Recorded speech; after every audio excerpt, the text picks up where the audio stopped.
இந்த பதிவை பார்க்க போகிற அத்தனை நண்பர்களுக்கும் அடியார்களுக்கும் அடியேனுடைய பணிவான வணக்கங்களை தெரிவிச்சுக்கிறேன்.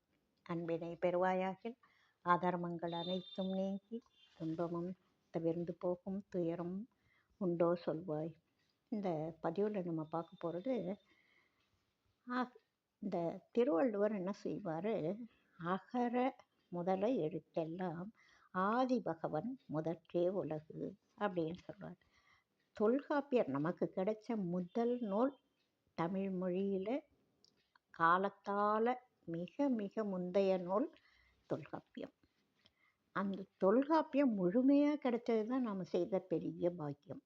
முழுமையாக கிடைச்சதில்ல. அதில் அகர முதல் நகர இருவாய் அப்படின்னு சொல்வார்.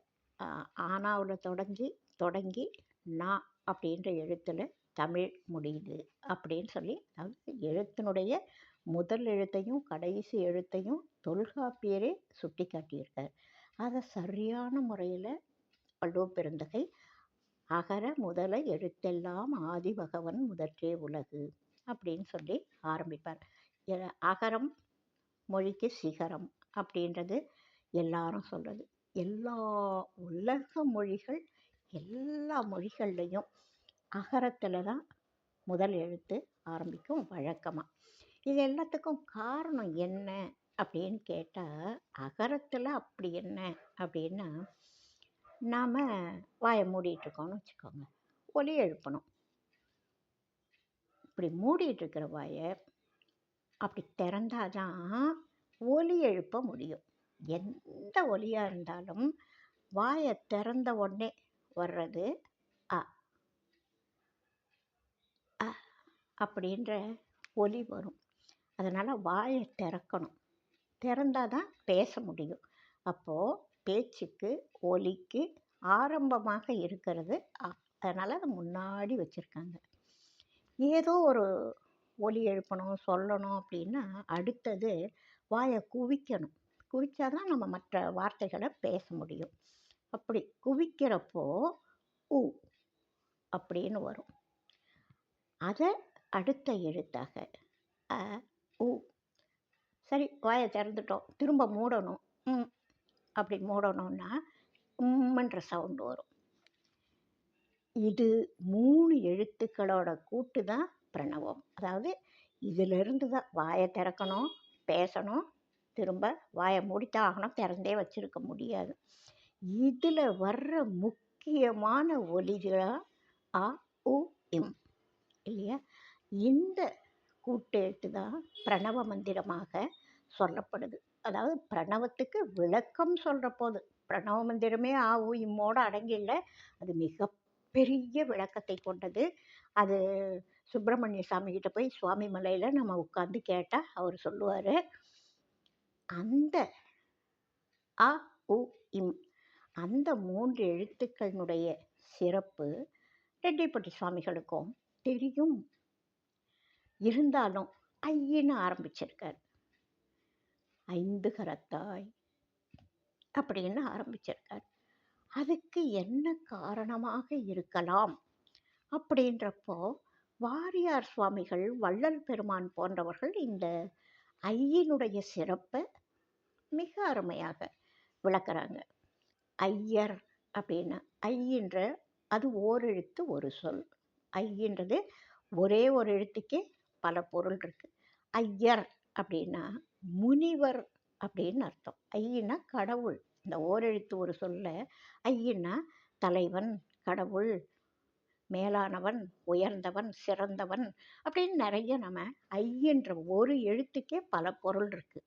இப்போது இந்த அ இ அதாவது ய இந்த மாதிரி எழுத்துக்கள் இருக்குல்ல, இதெல்லாம் முக்கியமான தேவை உள்ள எழுத்துக்கள். இந்த ஐ என்ற எழுத்து இருக்குல்ல, அதில் அந்த மேலே இப்படி ஆரம்பிக்கிறோம்ல, அது அகரத்தை குறிக்கிறது. சுழிச்சி தானே ஆரம்பிக்கிறோம். ஆனாவும் இப்படி சுழிச்சி தானே ஆரம்பிக்கிறோம். அந்த ஐ என்ற எழுத்தில் மேலே ஆரம்பமே அகரம். அடுத்தது இப்படி கீழே இறங்கி வருது இல்லையா, மேலே இருக்கிற ஆவையும் கீழே இருக்கிறது ய. அந்த கீழே இருக்கிற யாவை இணைக்கிறதுக்கு ஒரு கோடு வருது இல்லையா, அது இகரம். கீழே இருக்கிறது யகரம். இந்த 3 எழுத்துக்களையும் ஒன்றாக கொண்டது ஐ.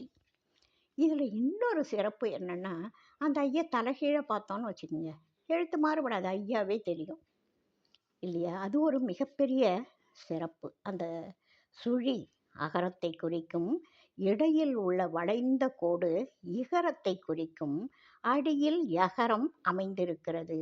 அதை விட அதுக்குள்ளே இருக்கிற தத்துவத்தை பாருங்க. அகரம் அதிசூக்ஷ்மம், அதிசூக்ஷ்மமான பதியை குறிக்கும். இகரம் சூக்ஷ்மம், பசுவை குறிக்கும். யகரம் ஸ்தூலம், பாசத்தை குறிக்கும். இந்த ஐ எதை குறிக்குது அப்படின்னா, அகர இகர யகரம் பதி பசு பாசத்தை குறிக்கும். நான் கொடுக்க போகிற அருட்பாடல்கள் இந்த பதி இலக்கணம், பசு இலக்கணம், பாச இலக்கணத்தை தாயா நான் சொல்ல போகிறேன் என்னோட அருட்பாடல்களில் அப்படின்னு சொல்கிற மாதிரி ஐயில் ஆரம்பித்து இவ்வளவு நுட்பமான கருத்துக்களை விளையாட்டாக வச்சு அவர் பாட்டுக்கு பாடல்களை ஆரம்பிச்சிருக்கிற அந்த சிறப்பு நோக்கிறப்போ அத்தனையும் அதுக்குள்ளே இருக்குது அப்படின்றத காமிக்கிறார் பாருங்க. அகரம் அதிசூக்ஷ்மம் பதி, இகரம் சூக்ஷ்மம் பசு, யகரம் ஸ்தூலம் பாசம். இந்த 3ஐயும் குறிக்கக்கூடியது தான் ஐ என்ற எழுத்து. இந்த முப்பொருளை தெரிவிக்க பதி பசு பாசம், இந்த முப்பொருள் தான் ஞானமே. இதை பற்றி தெரிஞ்சு கொள்வது தான் முழுசான ஞானத்தில். அதாவது நாம் பாசத்தில் கட்டுப்பட்டு இருக்கோம். நாம் என்ன பண்ணணும், அகரம் யகரம் இது ரெண்டுக்கும் நடுவில் நாம் மாட்டிகிட்ருக்கோம். நாம் இதையும் புரிஞ்சுக்கணும், அதையும் புரிஞ்சுக்கணும். உலகம் மாயைன்னு புரிஞ்சுக்கணும், மெய்ப்பொருள் இறைவனும் நாம் புரிஞ்சுக்கணும். இந்த முப்பொருள் உண்மைகளை தெரிவிக்கக்கூடியது தான் ஐகாரம். அதனால் வேதங்கள்லாம் என்ன சொல்லுதுன்னா, மாணிக்கவாசக பெருமான் சொல்லுவார். அவருடைய அந்த முதல் பாடல்லையே, வேதங்கள் ஐயா என ஓங்கி, ஐயா என ஓங்கி ஆழ்ந்து அகன்ற நுண்ணியனே. ஆழமானவன், அகன்ற நுண்ணியன் அப்படின்னு அந்த ஒரு இதுலேயே இறைவனுடைய முக்குணங்களை சொல்கிறார். ஆழ்ந்தவன், அகன்றவன், நுண்ணியன்.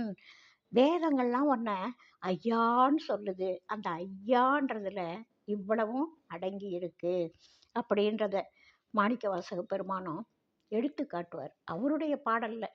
திருவாசகத்தில் இந்த வரிகள், வேதங்கள் ஐயா என ஓங்கி ஆழ்ந்து அகன்ற நுண்ணியனேன்னு பாடல்கள் போயிட்டே இருக்கும்.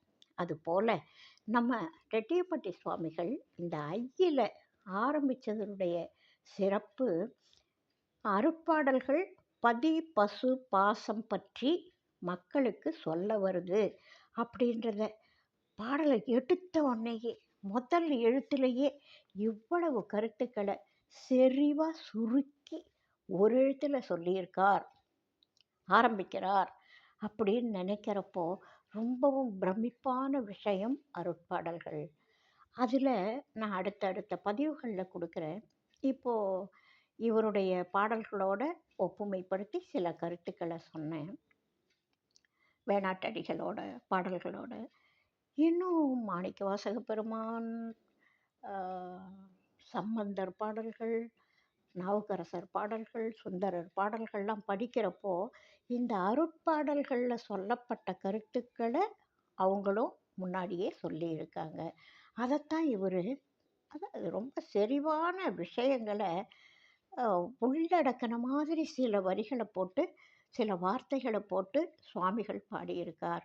அப்படின்ற காரணத்தால் எனக்கு சுவாமிகளோட பாடல்கள் மேலே ஒரு மிகப்பெரிய ஈடுபாடு. அதனால் அதை மற்றவங்களும் கேட்கணும், மற்றவங்களும் தெரிஞ்சுக்கணும் அப்படின்ற ஆர்வத்தில் தான் இதையெல்லாம் சொல்லிகிட்டு இருக்கேன். அதோட சிறப்பு மிக மிக அருமையானது, உன்னதமானது. இதை சொல்கிறது என்னோட மிகப்பெரிய விருப்பம். வாழ்க வளமுடன். காதுள்ளவர் கேட்க கடவர். அவ்வளோதான். வேற ஒன்றும் இல்லை. யாருக்கு இதையெல்லாம் தெரிஞ்சுக்கிற பாக்கியம் இருக்கோ அவங்களுக்கு தான் இதை கேட்குற பாக்கியமும் நிச்சயமாக இருக்கும். அருட்பாடல்களே அப்படிப்பட்டது தான் அப்படின்னு சொல்லி இந்த பதிவை நிறைவு செய்கிறேன். வாழ்க வளமுடன். உங்களுக்கு இதெல்லாம் நல்லா இருக்குது, பிடிச்சிருக்கு, இது மாதிரி சிறந்த கருத்துக்கள் இருக்குதுன்னு நீங்கள் நம்புகிறீங்கன்னா சப்ஸ்கிரைப் பண்ணுங்கள், லைக் பண்ணுங்கள், ஷேர் பண்ணுங்கள். உங்களோட கனிவான கருத்துக்களை எனக்கு சொல்லுங்கள். வாழ்க வளமுடன். வாழிய நாளும் மெய்மெய் வாழ்க நல்ல அறங்கள் எல்லாம் வாழிய பெரியோன் நாமம் வாழியே வாழி வாழி. அடுத்த பதிவில் அடுத்த ஒரு கருத்தோடு சந்திப்போம்.